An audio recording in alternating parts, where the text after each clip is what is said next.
Have you ever seen a tomato planter get sunburned? Yeah, neither have I. But these galvanized trash cans overheat like they're trying to audition for a role in a desert survival show.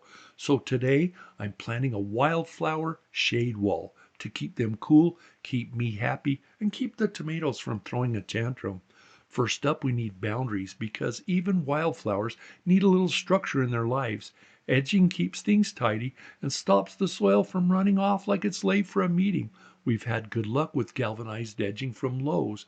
It's fairly economical, long lasting, and easy to install. Keep the edging low enough that the lawnmower can run right over the edge and save grooming work, unless you like spinning the weed eater. I've got our planting area prepped and I've already whispered motivational quotes to it. You've got this, dirt. You're going to grow something amazing. The secret to planting wildflowers is randomness.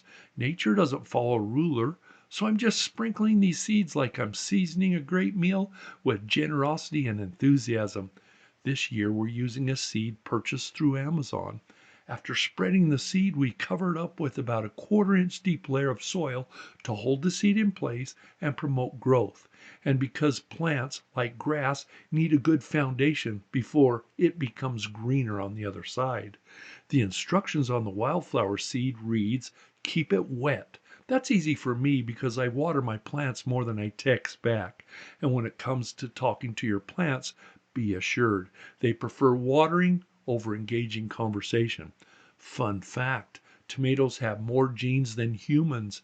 Tomatoes boast around 31,000 genes, while humans have about 20 to 25,000. Clearly, tomatoes are genetic overachievers. And now the waiting game. But when these bloom up, this place is going to look like a pollinator's paradise. And my tomato cans will finally be cool, both literally and figuratively.